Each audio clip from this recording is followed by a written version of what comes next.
ആത്മാക്കളെ അനുഗ്രഹിക്കണേ. വേണ്ട. ഇതെന്താ എന്നും ആത്മാക്കളോട് പ്രാർത്ഥിച്ചിട്ട് ഗ്ലാസ് എനിക്ക് തരുന്നത്? നിനക്ക് ശരീരമില്ലല്ലോ, ആത്മാവ് മാത്രമല്ലേ ഉള്ളൂ. അപ്പൊ നീ കുടിച്ചാലും മതി. കുടി. വേണ്ട. കുടിയടാ. മുതലാളി, എന്താണ്? നമുക്കൊരു ഫ്രിഡ്ജ് മേടിച്ചാലോ? എന്തിനാണ്? ഐസ് ഇടാതെ അടിച്ചിട്ടൊരു സുഖമില്ല. ഇത് ചോളം വിറ്റതെന്ന് ഇസ്കിയ കാശ്, ഇത് കരിമ്പ് വിറ്റതെന്ന് ഇസ്കിയ കാശ്, ഇത് ഇന്ന് ഇത്ര ഇസ്കിയല്ലോടാ? ഉണ്ട് ഉണ്ട്.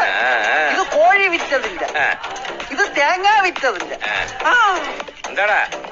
തേങ്ങ മുതലാളിയുടെ അല്ല, മുത്തൂന്റെ പറമ്പില്ല. എടാ, 2 തുള്ളി കള്ളി എന്നാ നിന്റെ ഉള്ളി ഉള്ളതെല്ലാം പുറത്തു വരും. പിന്നെ എന്തിനാടാ മോട്ടിക്കുന്നത്? മണ്ട മണ്ടൻ. ആരാ മണ്ടൻ? ഞാൻ എന്തിനാ മോട്ടിക്കുന്നത്? കള്ള് ഓടിച്ച മുതലാളി എന്താ ചെയ്യുന്നത്? എന്നും എനിക്ക് കള്ള് തന്നിട്ട് സത്യം പറയിപ്പിക്കും. ഞാൻ ഷാപ്പിൽ കൊടുക്കാനുള്ള കാശ് മുതലാളിക്ക് തരും. എനിക്ക് ഷാപ്പിലേക്കുള്ള യാത്ര ലാഭം. എനിക്ക് വിധി കിട്ടും. ഇപ്പം പറ, ആരാ മണ്ടൻ? മുത്തുവിന്റെ തേങ്ങയുടെ കാശ് താൻ ടിപ്പായിട്ടെടുത്തോടോ മരമണ്ട. ഓ തിരുമണ്ട.